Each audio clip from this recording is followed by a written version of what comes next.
پکارا اور پھر بھاگ کر سیرت کو آتے ہی اس کا ہاتھ تھام کر جنون سے بولی۔ سیرت نے اسے پکڑ کر صوفے پر بٹھایا۔ یہ ملازمہ اس کے لیے پانی لائی تھی۔ ابھی سیرت اسے پانی پلاتی کہ وہ چیختے چیختے چلاتے بے ہوش ہو چکی تھی۔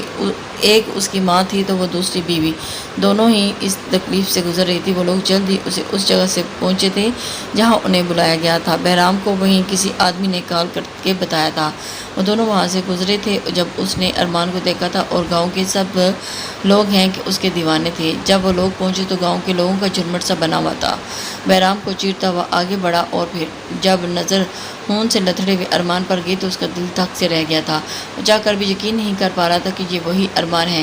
گاؤں والے اسے ایک چارپائی پر پہلے ہی لٹا چکے تھے۔ بہرام آگے آیا تو مستقیم بہرام کا خاص ملازم بھی اس کے ساتھ آگے آیا تھا۔ دونوں نے مل کر ارمان کو اٹھایا اور اٹھا کر ارمان کو گاڑی کی پچھلی سیٹ پر لٹایا۔ ازمیر خانزادہ بھی ان کے قریب آنا چاہتے تھے مگر زبیر خانزادہ نے انہیں زبردستی گاڑی میں بٹھا کر ان کے پیچھے گاڑی لگائی۔ وہ نہیں چاہتے تھے کہ ان کے بھائی جوان بیٹے کا یہ حالت دیکھ کر تڑپے۔ مستقیم نے گاڑی ہاسپٹل کے باہر روکی تو نرس اسٹریچر لے کر آئی اور ارمان کو اس پر ڈالا اور اسے اندر لے کر چلی گئی۔ بہرام لوگ بھی تیزی سے ان کے پیچھے آئے مگر وہ اسے ایمرجنسی میں لے کر جا چکے تھے۔ بہرام نے ازمیر خانزادہ کو تھام کر چیئر پر بٹھایا تو زبیر خانزادہ ان کے ساتھ بیٹھ گئے۔ بہرام بھی وہیں ٹک سا گیا تھا۔ مستقیم کینٹین سے ان کے لیے پانی لایا۔ زبیر خانزادہ نے مشکل سے ہی 2 گھونٹ ازمیر صاحب کو پلائے تھے۔ وہ لوگ سب ڈاکٹر کے پاس کھڑے تھے۔ پلوشی اور سیرت مشکل ہی سے مرحل کو سنبھال رہی تھی جو ہوش میں آتے ہی چیختے ہوئے ارمان کے پاس جانے کی ضد کر رہی تھی۔ ان دونوں کے آنسو بھی روانی سے بہہ رہے تھے تو وہ بالکل نیم پاگل ہو چکی تھی۔ دوسری طرف شائستہ بیگم بھی بیٹھی رو رہی تھی۔ سمرین اور نورین بیگم انہیں تسلی دے کر چپ کروانے کی کوشش میں لگی تھی۔ ماما ہم ارمان کے پاس چلیں نا پلیز، میں انہیں دیکھنا چاہتی ہوں۔ وہ بھاگ کر ان تک آتی ہوئی ہاتھوں کو اپنے گھٹنوں پر رکھتے ہوئے التجا کرتی ہوئی بولی۔ شائستہ بیگم نے اس کا بازو پکڑ کر اسے صوفے پر بٹھایا اور زور سے خود میں پینچا۔ کچھ دیر میں دونوں کی چیخیں خان ہاؤس میں گونجی تھیں۔ دونوں کا غم بہت بڑا تھا، وہ سنبھلنے میں نہیں آ رہی تھی۔ بچے مرحا میری جان، سنبھالو خود کو، دعا کرو ارمان کے لیے، اللہ نے چاہا تو وہ بالکل ٹھیک ہو جائے گا۔ گڑیا تم رو رو کر اپنی حالت خراب کر رہی ہو۔ سمرین بیگم اس کے پاس آئی اور اس کا ہاتھ تھام کر بلند آواز میں محبت سے بولی۔ سمرین بیگم مرحا بھی اس کی بات پر تھمی تھی۔ ہاں ماما میں دعا کرتی ہوں اپنے ارمان کے لیے، وہ کہتے ہوئے واش روم میں وضو کرنے بھاگی تھی تو سب شائستہ بیگم کی طرف متوجہ ہوئی۔ نورین خدا کے لیے خان کو مجھے ارمان کے پاس لے جائیں، میرا بچہ جانے کیسا ہوگا، شائستہ بیگم نے بے تحاشا روتے ہوئے بولی۔ نورین بیگم نے بے بسی سے سیرت کو دیکھا۔ سیرت نے کچھ دیر پہلے ہی زبیر خانزادہ کو کال کر کے مرحا اور شائستہ بیگم کی حالت کا بتا دیا تھا مگر ان کا کہنا تھا کہ وہ دونوں حویلی ہی سنبھالے۔ بھابی پوچھا ہے سیرت نے اپنے بابا سے مگر وہ ان سب نے سختی سے منع کیا ہے کہ ڈرائیور کے ساتھ جانے کی اجازت نہیں ہے ورنہ آپ اس کے ساتھ چلی جاتی۔ نورین بیگم ان کے پاس بیٹھ کر ان کی طرف دیکھتے ہوئے بولی۔ شائستہ مرحا نے بھی تو خود کو سنبھالا ہے نا، تم بھی سنبھالو خود کو، آؤ ہم سب ارمان کے لیے دعا کرتے ہیں، اسے اس وقت ہمارے آنسوؤں کی نہیں ہماری دعاؤں کی ضرورت ہے۔ سمرین بیگم نے نرمی سے انہیں سمجھایا تو سیرت انہیں تھام کر اوپر لے گئی۔ ماما ارمان لالا ٹھیک تو ہو جائیں گے نا؟ پلوشے آنکھوں میں آنسو لیے بولی تو سمرین بیگم نے اسے سینے سے لگایا۔ ہاں بچے انشاءاللہ وہ جلدی ٹھیک ہو جائیں گے۔ انہیں محبت سے آنسو صاف کرتے ہوئے کہا تو وہ تینوں اوپر آئی تھی۔ آپ کے دماغ میں کوئی نام ہے جو یہ کام کر سکے؟ علی خان زدہ سوالیہ نظروں سے ان سب کو دیکھتے ہوئے کہا۔ سب ہی نفی میں سر ہلایا تھا۔ جو کوئی بھی ہے بہت جلد ہی پتہ لگوا لوں گا اور ایسا حشر کروں گا کہ تاکہ زنداؤں میں ہوگا یا نہ مردوں میں۔ بہرام غصے سے مٹھیاں پینچ کر بولا تو ماہر نے اس کے کندھے پر ہاتھ رکھا۔ تبھی ایمرجنسی کا دروازہ کھول کر ایک ڈاکٹر باہر آئے تھے جبکہ ایک ڈاکٹر فوری ہی اندر داخل ہو گئے۔ بہرام تیزی سے ڈاکٹر تک آیا تو اسے دیکھ کر رک گئے تھے۔ کیسا ہے ارمان؟ بہرام کے سوال پر ڈاکٹر نے گہری سانس لی اور پھر اسے دیکھا۔ ایک گولی دل کے بہت قریب لگی ہے اور خون بہت زیادہ بہنے کی وجہ سے بچنے کے چانسز بہت کم ہیں۔ میں نے گولیاں نکال دی ہیں، صبح تک ہوش آ گیا تو بہتر، اور پھر ادروائز نہیں معلوم میں جانا ہوگا، انہیں کوما میں جانا ہوگا۔ So should must mind your prepared for that kind of situation. Doctor تو اپنی بات کرتا دوبارہ اندر چلا گیا لیکن بہرام کا وجود ساکت سا رہ گیا۔ سب انہیں یوں ہی بغیر کسی حرکت کے کھڑا دیکھ کر پریشان ہو گئے۔ کیا کہا ڈاکٹر نے؟ زبیر خانزادہ کے سوال پر اس نے بے بسی سے ان کی طرف دیکھا۔ صبح تک ہوش نہیں آیا تو وہ ضبط سے آنکھیں میچ کر بولا تھا اور اس کا دل پھٹ رہا تھا مگر وہ اس نے خود پر قابو پانا چاہتا تھا۔ وہ اس بات سے واقف تھا کہ اس نے سبھی کو سنبھالنا ہے۔ ماہر نے آگے بڑھ کر بہرام کو سینے سے لگایا اور اس کی آنکھوں سے ایک آنسو ٹوٹ کر ماہر کی شرٹ پر جذب ہو گیا تھا۔ ماہر نے کچھ دیر اسے خود سے لگائے، لیکن کچھ دیر آرام کے بعد بہرام اس سے الگ ہوتا ہسپتال سے نکلتا چلا گیا۔ اللہ خیر کرے گا انشاءاللہ، علی خان زادہ کہتے ہوئے ایک چیئر پر بیٹھے تو باقی سب اس کے پاس بیٹھ گئے۔ بہرام پہلے حارث سے ملا تھا اور پھر حارث اسے پچھلی بات بتائی تو دونوں ہی نے جان لیا تھا کہ یہ کام کس کا ہے۔ بہرام تو اسی وقت اپنا پسٹل لوڈ کرتا عبید خان کے پاس جانا چاہ رہا تھا، مگر حارث نے اسے بڑی مشکل سے کنٹرول کیا تھا۔ حارث نے کہا تھا کہ وہ بس تھوڑا سا انتظار کرے، کچھ ہی دنوں کے بعد ہی عبید خان کی جیل کی صلاحوں کے پیچھے ہوگا۔ بہرام وہاں سے حویلی آیا تھا، وہ جانتا تھا کہ مرحا اور شائستہ بیگم کی حالت کیا ہوگی، بس وہ کچھ انہیں تسلی دینا چاہتا تھا اور تاکہ وہ پرسکون ہو پائیں۔ بہرام نے گاڑی کھڑی کی اور آہستہ مگر مضبوط قدم لیتا اندر آیا تھا۔ لاؤنج میں بالکل خالی تھا۔ بہرام نے ملازمہ سے پوچھا تو وہ اپنے روم میں ہے۔ بہرام اوپر آیا تو سامنے لاؤنج میں مرحا صوفے پر بیٹھی ہوئی تھی، اب اس کی آنکھیں بالکل ساکت بے ہو گئی تھی۔ بہرام ان کی اداسی اور بے رونقی کو دیکھتا مزید غمزدہ ہوا تھا۔ شائستہ بیگم جائے نماز پر بیٹھی دعا مانگ رہی تھی۔ سیرت اور سمرین بیگم بھی نماز پڑھ رہی تھی، جبکہ پلوشی اور نورین بیگم مرحا کے پاس بیٹھی تھی، اسے بلانے کی کوشش کر رہی تھی۔ جو اب بالکل خاموش ہو چکی تھی۔ بہرام آہستہ سے چلتا اس کے پاس آ کر بیٹھا، سب نے چونک کر اسے دیکھا۔ بہرام خان زادہ جو ہر وقت اپنے آپ کو فل اپ ٹو ڈیٹ رکھا کرتا تھا، اب بالکل بکھرا ہوا لگ رہا تھا۔ بال ماتھے پر بکھرے ہوئے تھے اور آنکھیں سرخ ہو چکی تھی۔ لالا آپ کیسے ہیں؟ مرحا بے چینی سے اس کے بازو تھام کر بولی تھی۔ بہرام نے نرمی سے اسے خود سے لگاتے اس کے سر پر انگلیاں چلانی شروع کی۔ ڈاکٹر سے بات ہوئی ہے میری، وہ کہہ رہے ہیں کہ اگر اسے کل تک ہوش نہیں آیا تو وہ کوما میں شفٹ کر دیا جائے گا۔ بہرام اسے سچ بتایا تھا کیونکہ وہ چاہتا تھا کہ سب مائنڈلی تیار ہیں، کچھ بھی ہو سکتا ہے۔ اس کی بات پر مرحا نے بے یقینی سے اسے دیکھا، پھر اچانک ہی وہ اس کے حصار سے نکلتی صوفے سے اٹھتی کمرے میں چلی گئی۔ وہ سب بھی پریشان تھے۔ مرحا پاگل مت بنو، باہر آؤ، بہرام سختی سے بولا، مگر اس کی ذرا سی آواز بھی نہیں نکلی۔ مرحا بیٹا ذرا دروازہ کھولو میری جان۔ شائستہ بیگم آگے ہوتی دروازہ کھٹکھٹا کر محبت سے بولی، میں مار دوں گی اپنے آپ کو ماما، میں نہیں رہ سکتی، ان کے سوا نہیں رہ سکتی میں۔ اس کی آواز سب پر ہی پہاڑ کی طرح ٹوٹی تھی۔ مرحا دماغ خراب ہو گیا تمہارا، میں کہہ رہا ہوں نا کہ ابھی کے ابھی دروازہ کھولو۔ بہرام زور سے چیخا تھا، مگر اس نے پھر بھی دروازہ نہیں کھولا تو اس کے پیچھے ہٹاتے ہی ایک زوردار لات دروازے کو رسید کی تھی۔ جب اس نے ایک اور لات دروازے پر ماری تو جھٹکے سے دروازہ کھلا تھا۔ سب کا سامنے کا منظر دیکھتے ہی سب کا دل کانپ گیا تھا۔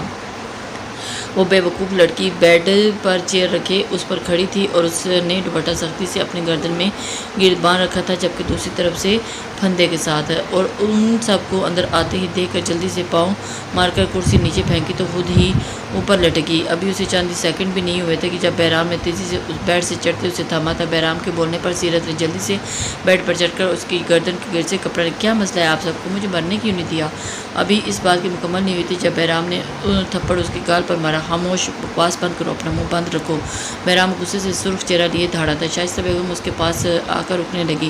ارمان، وہ چیختی ہوئی نیچے بیٹھتی چلی گئی، بالکل ہوش میں نہیں لگ رہی تھی، اسے دوپٹے کا بھی ہوش نہیں رہا تھا۔ اسے نیچے بیٹھی تو گلا کھلا ہونے کی وجہ سے اس کے جسم کے نسوانی نشیب و فراز عیاں ہوئے تھے۔ بہرام نے سرد سے نظریں اس سے پھیری تھی۔ سمرین بیگم نے دوبارہ فوراً سے دوپٹہ اٹھا کر اس کے گرد پھیلایا۔ اٹھو میرے بیٹے، اٹھو، نیچے نہیں بیٹھتے میری جان، اٹھو۔ شائستہ بیگم نے اسے اٹھایا اور اس کی حالت دیکھتے ہی وہ مشکل سے خود کو رونے سے باز رکھ رہی تھی اور سب اس کے پاس بیٹھ کر اسے بہلانے لگی تھی۔ شائستہ بیگم نے اسے اپنی گود میں رکھا تھا اور اس کی گود میں چہرہ چھپائے پھر سے رونے لگی۔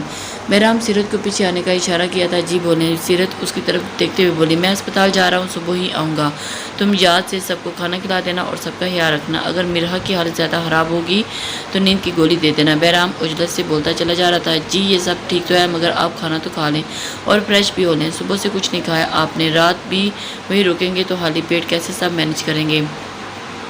وہ فکر مندی سے بولی، نہیں بھوک نہیں ہے مجھے اور فریش بھی ہونا ٹھیک ہوں، میں کوشش کروں گا بابا لوگوں کو واپس بھیج دوں، اگر وہ نہیں مانے تو مستقیم کو بھیجوں گا، تو موبائل پاس رکھنا اور ملازمہ کے ہاتھ اس کا خیال رکھنا۔ بہرام تھکاوٹ کے باوجود سنجیدگی سے بولا۔ سیرت اس بات میں سر ہلایا، بہرام کو خدا حافظ کہتا سیڑھیوں کی جانب سے اتر آیا۔ ٹھہریں، ابھی وہ نیچے اترتا جب سیرت کو پکارا دے گا اور اس کی سوالیہ نظر اس کی طرف تھی۔ آپ بھی اپنا اور باقی سب کا خیال رکھیے گا، میں دعا کریں گے کہ انشاءاللہ ارمان لالا بالکل ٹھیک ہو جائیں گے۔ وہ اس کے گرد باہیں ڈالتے ہوئے بولی تو بہرام نے اسے اپنے حصار سے نکالا، ہم انشاءاللہ، تم بھی اپنا خیال رکھنا۔ وہ کہتا وہ اس سے الگ ہوا تو سیرت اسودگی سے مسکرائی۔ بہرام رات کے 10:30 بج رہے تھے۔ اویس شاہ مہروش کی گود میں سر رکھی لیٹے اسے چھیڑ رہا تھا۔ مہروش بھی مسکراتی ہوئی اس کی باتوں سے محظوظ ہو رہی تھی۔ تبھی اویس کی فون رنگ ہوئی تو اس نے بیزاری سے فون کال کاٹ کر سائڈ پر پھینک دیا۔ کون ہے؟ مہروش نے سوال کیا تو اویس نے مسکرا کر اسے دیکھا۔ میری گرل فرینڈ ہے، رات کو بھی تو فری ہو کر بات کروں گا نا سکون سے۔ اویس نے زور دے کر بولا تو مہروش نے اسے گھورا۔ کریں تو اسے کسی اور کی بات ہوگی، تھوڑے غصے سے بولی۔ تبھی اویس کا سیل دوبارہ رنگ ہوا تو اس نے غصے سے اٹھا دیا۔ وہ کاٹتا کہ مہروش کی آواز پر رکا تھا۔ سن لینا مہروش کی بات پر اس نے اس بات میں سارے لایا، کال آنسر کر کے کان سے لگایا۔ سامنے والے کی بات سن کر وہ حیران ہوا تھا۔ تمہیں یقین ہے نا؟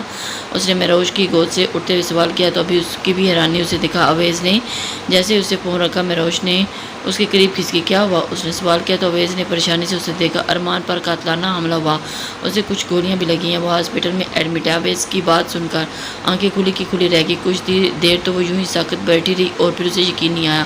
جب اچانک اسے بات سمجھ آئی تو اسے چیخ بے ساختہ تھی۔ اویس نے فوراً آگے بڑھ کر اسے خود سے لگایا مگر وہ اب زور زور سے روتی۔ اویس کا دل بے چین سا کر رہی تھی۔ مجھے لالا پاس لے جائیں، پلیز لے جائیں۔ اویس روتے ہوئے وہ مشکلی بولی۔ اویس اسے لے کر ہرگز نہیں جانا چاہتا تھا مگر وہ اس حالت میں دیکھ بھی نہیں پا رہا تھا۔ وہ جانتا تھا کہ آج بھی اگر اس نے انکار کیا تو وہ بالکل ٹوٹ جائے گی۔ اوکے اٹھو چلیں، اسے تھام کر اٹھاتا وہ بولا مگر اس سے اب چلا نہیں جا رہا تھا۔ اویس نے نرمی سے اسے اپنی باہوں میں اٹھایا اور اسے لا کر گاڑی میں بٹھاتے گاڑی حویلی سے نکالی۔ اویس نے کچھ سوچ کر موبائل پر ایک نمبر ملایا۔ اویس آج یہ نمبر تقریباً 3 ماہ بعد ڈائل کر رہا تھا۔ رنگ جا رہی تھی مگر اگلا اٹینڈ نہیں کر رہا تھا۔ ابھی اویس مکمل موبائل کان سے ہٹاتا کہ بہرام تھکے تھکے سے لہجے میں سلام کیا۔ وعلیکم السلام، کون سی ہاسپٹل میں ہو تم لوگ؟ مہروش آنا چاہ رہی ہے؟ اویس نے سنجیدگی سے سوال کیا۔ مہروش نے روتے ہوئے اسے دیکھا۔ اسپتال میں ہم تم آنا چاہو تو آ جاؤ لیکن مہروش کو حویلی چھوڑ دینا اور تم وہیں ہیں۔ بہرام نے بغیر کسی حیرت سے سنجیدگی سے کہا تو اویس نے ٹھیک کہتے ہوئے فون کاٹا۔ اویس نے گاڑی حویلی کی طرف پر روکی اور مہروش نے اسے دیکھا۔ آپ نہیں آئیں گے اندر؟ اس نے سوال پر اویس سے نفی میں سر ہلا دیا۔ نہیں، میں ہسپتال جا رہا ہوں، رات کو واپسی پر تمہیں پک کر لوں گا۔ اویس سنجیدگی سے بولا تو مہروش نے دکھ سے اسے دیکھا۔ مگر میں ابھی کیسے؟ مطلب آج رات میں یہیں رک جاؤں؟ سب بہت دکھی ہوں گے۔ وہ نظریں جھکا کر بولی ہی تھی تب آنکھیں ابھی بھی آنسو سے تار تھی۔ نو پرابلم، تم رک جاؤ یہیں لیکن مہروش اپنا خیال رکھنا، بالکل بھی طبیعت خراب نہیں کرنا۔ اویس اس کی گال پر ہاتھ رکھتے ہوئے پیار سے سمجھایا تو وہ بھی اسے خدا حافظ بولتی باہر نکلی۔ مہروش آج اتنے دنوں کے بعد اس جگہ واپس آئی تھی۔ اس کی تو آنکھیں اپنی حویلی دیکھنے کو ترس ہی گئی تھیں۔ وہ آنکھیں صاف کرتی گیٹ پار کرتی اندر ہوئی تو لون پار کر کے دروازہ کھول کر لاؤنج میں داخل ہوئی جہاں میرہا اور پلوشے کے علاوہ تمام عورتیں ہی موجود تھیں۔ اس کی نظر جب شائستہ بیگم پر گئی تو اس کی آنکھیں برس ہی اٹھی تھیں۔ ماں ماں، اس کی پکار پر اس سب نے مڑ کر اسے دیکھا اور سب کے چہرے پر حیرت، بے یقینی، غم اور خوشی جیسے ملے جلے تاثرات تھے۔ وہ بھاگ کر شائستہ بیگم کے پاس آتے ہی ان کے سینے سے لگی تھی۔ وہ بچوں کی طرح پھوٹ پڑ کر روئی تھی۔ میرا بچہ، میری جان کا ٹکڑا، ماما کی جان۔ ماما نے بہت یاد کیا اپنی گڑیا کو۔ شائستہ بیگم دیوانگی سے اس کے چہرے اور سر پر پیار کرتی محبت سے بولی جبکہ کب سے رکے آنسو پھر سے بہنے لگے۔ کچھ دیر ان کے پاس بیٹھے رہنے کے بعد وہ اٹھ کر باقی سب سے ملی تھی۔ سب نے ہی اسے پیار دیا تھا۔ میرا کہاں ہے؟ وہ اسے نہ پا کر سوال کرنے لگی تو سیرت نے اس کی ساری حالت بتائی۔ مہروش بھی فکر مند ہوئی۔ میں نے سنا ہے میری گڑیا امید سے آئی۔ شائستہ بیگم سارے غم ایک طرف رکھتی محبت سے بولی تو وہ دکھ کی جی میں۔ وہ نظریں جھکائے بولی ہی تھی تو ماشاءاللہ بولا تھا۔ اویس شاہ، اس کے گھر والوں کا کیسا رویہ ہے تمہارے ساتھ؟ سمرین بیگم کے سوال پر وہ ہلکا سا مسکرائی تھی۔ وہ سب بہت اچھے ہیں، آپ لوگوں کو بھی بتا بھی نہیں سکتی۔ مہروش کی بات سن کر سب کو اطمینان ہوا تھا۔ اللہ کا شکر ہے، نورین بیگم نے کہا۔ لالا کیسے ہیں؟ کچھ پتہ چلا آپ کو؟ اس کے سوال پر سب خاموش ہو گئی۔ ابھی تو حالت کریٹیکل ہے ان کی مگر تم پریشان مت ہو، انشاءاللہ وہ ٹھیک ہو جائیں گی۔ سیرت نے اسے بتایا تو اس کی آنکھیں بھیگی۔ میرہا اور پلوشے کی طرح اسے اچانک ان دونوں کا خیال آیا تو اس نے سوال کیا۔ میرہا کیا خراب ہے؟ اسے گولی دے کر سلایا ہے اور پلوشی بھی اس کے پاس بیٹھی ہے۔ سیرت نے اسے بتایا تو اسے پریشانی سے اس بات میں سر ہلا دیا۔ اویس ہاسپٹل کے کوریڈور میں سامنے آیا تو سامنے چیئر پر زبیر اور ازمیر علی خان زادہ برجمان تھے۔ بہرام ادھر ادھر چکر لگانے میں مصروف تھا اور ماہر دیوار سے ٹیک لگائے سینے اور بازو باندھے کھڑا افسوس میں اسے دیکھ رہا تھا۔ آویز آگے آیا اور آہستہ آہستہ آواز میں اسلام کہا۔ سب نے سنجیدگی میں جواب دیا اور بہرام پہلے ہی انہیں آویز کی کال کا بتا چکا تھا، اس لیے انہیں حیرت نہیں ہوئی۔ آویز بھی سامنے رکھی چیئر پر بیٹھا۔ کیا حالت ہے اب اس کی؟ اس نے سرسری لہجے میں سوال کیا تھا۔ ٹریٹمنٹ چل رہا ہے، ڈاکٹر نے کہا ہے کہ اسی ٹریٹمنٹ کے دوران ہوش آ گیا تو ٹھیک، ورنہ وہ کومے میں رہے گا۔ زبیر خانزادہ اذیت سے بولتے آویز نے ہنکار بھرا اور پھر ازمیر صاحب کے سوال پر سبھی اس کی جانب متوجہ ہوئے۔ آپ کی حویلی ہی چھوڑ آیا ہوں، صبح پک کر لوں گا۔ آویز کے جواب پر انہوں نے سر ہلایا۔ اچانک ڈاکٹر ایمرجنسی سے باہر نکلے تو سب ان کو تک آئے اور کنگریچولیشنز، انہیں ہوش آ گیا ہے۔ یہ آپ کی دعائیں اور ان کی زندگی ہی تھی کہ ان کی سچویشن انہیں ہوش آ گیا، ورنہ ہمیں تو 1% بھی ان کے بچنے کے چانسز نہیں لگے تھے۔ ڈاکٹر نے مسکرا کر کہا تو سبھی مسکرا دیے۔ ازمیر خانزادہ کی آنکھیں ہوش سے آنسو نکلے اور بہرام نے آگے آ کر انہیں سینے سے لگایا۔ پھر وہ سبھی ایک دوسرے سے ملے اور مسجد میں جا کر شکرانے کے نوافل ادا کیے۔ آویز نے کال کر کے مہروش کو بھی بتایا اور تاکہ وہ ٹینشن نہ لے۔ ڈاکٹر نے جیسے ہی روم میں شفٹ کیا، سب باری باری اسے ملے تھے۔ ابھی ارمان کی حالت ٹھیک نہیں تھی مگر بمشکل آنکھیں کھولی تھی۔ آویز اس سے نہیں ملا تھا مگر اس کا ارادہ تو تھا۔ مگر رابعہ بیگم کا فون گیا تو روحان رو رہا ہے تو وہ جلدی سے حویلی کے لیے نکلا تھا۔ روحان کو روز رات کو مہروش سلاتی تھی، اس لیے آویز جلدی پہنچنا چاہ رہا تھا تاکہ اسے سنبھال سکے۔ بہرام نے ڈاکٹر کو زبردستی آمادہ کیا کہ وہ لوگ ارمان کو کل گھر لے جائیں گے۔ ڈاکٹر کا کہنا تھا کہ ابھی ٹریٹمنٹ کی ضرورت ہے مگر بہرام نے ایک نرس ہائر کر لی تھی تو ابھی ڈاکٹر بھی اسے کچھ ضروری باتیں سمجھانے مان گئے تھے۔ صبح سے مرحا پاگلوں کی طرح لاؤنج میں چکر لگا رہی تھی کیونکہ بہرام کی کال آئی ہوئی تھی۔ وہ لوگ ارمان کو لے کر ہسپتال سے نکل رہے تھے۔ اس وقت سب ہی صوفے پر بیٹھی اس کی دیوانگی دیکھ رہی تھی۔ سب نے اسے کئی دفعہ کہا تھا کہ بیٹھ جاؤ آ جائے گا مگر وہ کسی کی نہیں سن رہی تھی۔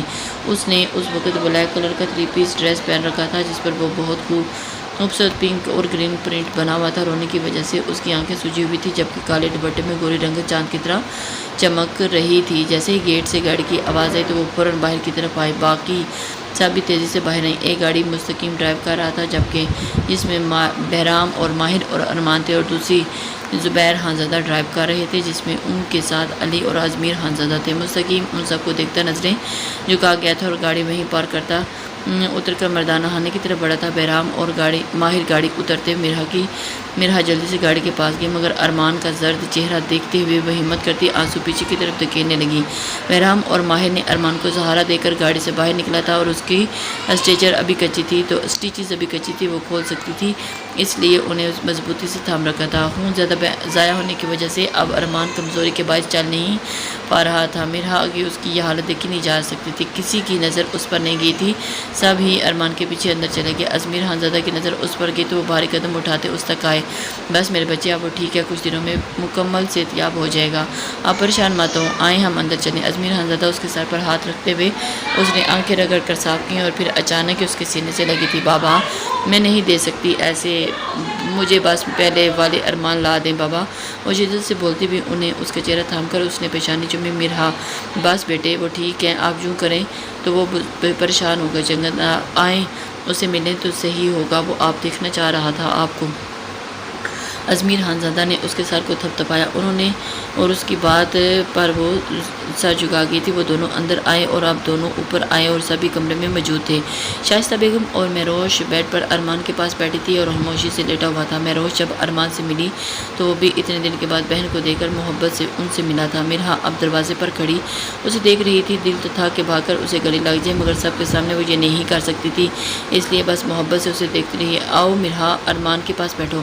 شائستہ بیگم نے بیڈ سے اسے مخاطب کیا تھا اور اب سبھی اسے دیکھ رہے تھے۔ جیسے ہی ارمان کی نظر پھیر کر اسے دیکھا تو مرحا کے وجود میں سنسناہٹ سی دوڑ گئی۔ وہ آہستہ آہستہ قدم اٹھاتی شائستہ بیگم کی چھوٹی ہوئی جگہ پر آ بیٹھی تھی۔ ماہر، سامرین بیگم اور علی خانزادہ واپس اپنی حویلی جانا چاہ رہے تھے مگر شائستہ بیگم نے انہیں بمشکل منایا تھا کہ کھانا کھا کر جائے کیونکہ وہ لوگ رات سے ان کے ساتھ ہی تھے، اس لیے اب شائستہ کھانے کا انتظام دیکھنا چاہتی تھی۔ البتہ نورین بیگم بھی ان کے ساتھ ہی کمرے سے نکلی تھی۔ بہرام اب ارمان کی میڈیسن دیکھ رہا تھا۔ مرحا اس کے نزدیک بیٹھی ہی تھی کہ ارمان نے نرمی سے اس کا ہاتھ اپنے ہاتھ میں لیا تھا۔ مرحا نے بھی اس کا ہاتھ مضبوطی سے پکڑ لیا تھا اور اب اس کے لیے خود پر قابو کرنا مزید دوبار ہو رہا تھا مگر وہ ارمان کے سامنے رو کر انہیں پریشان نہیں کرنا چاہتی تھی، اس لیے نظریں جھکائے آنسو پی رہی تھی۔ ارمان کو یقین نہیں تھا کہ وہ رونے والی ہو رہی ہے۔ وہ اس کے آنسو اپنے ہونٹوں سے چننا چاہتا تھا مگر بے بسی سے لیٹا رہا۔ کلوشیں جو بھی بات لے کر آئی تھی۔ سامنے ارمان کو دیکھ کر دوڑ تک اس تک آئی، وہ جلدی سے ارمان کے سینے سے لگی تو ارمان تکلیف سے کرا اٹھا۔ بہرام تیزی سے اس تک آیا اور پلوشی کو الگ کرتے اس کی طرف دیکھا تھا۔ مرحا بھی تڑپ کر اس کے مزید قریب ہوئی۔ ارمان اب تکلیف سے ہونٹ پیچھے ہوئے تھا، بچے ابھی اسے گلے نہیں ملنا، ابھی زخم کچا ہے۔ بہرام ایک طرف کھڑی پلوشی سے کہا، اور جو اب آنکھوں میں آنسو لیے ارمان کو دیکھ رہی تھی، اس میں اسبات میں سر ہلا دیا اور مہروش کے پاس بیٹھ گئی۔ مرحا کچھ دیر رونا چاہتی تھی، اس لیے وہ بیٹھ سے اٹھی اور ارمان اس کی طرف اس کی لائی تھام کر اسے دوبارہ بیٹھنے کا اشارہ کیا۔ وہ دوبارہ اس کے پسوں بیٹھ کر اس کا ہاتھ تھام گئی تھی۔ آ جائیں، سب کھانا کھا لیں۔ بہرام بچے ذرا بتاؤ ارمان کو کیا کھلانا ہے؟ شائستہ بیگم نے آ کر کہا تو سب اٹھ کر باہر نکل آئے۔ اب کمرے میں دونوں ہی بچے تھے۔ مرحا نے نظریں اٹھا کر ارمان کی آنکھوں میں دیکھا جو اسی ہی کو دیکھ رہا تھا۔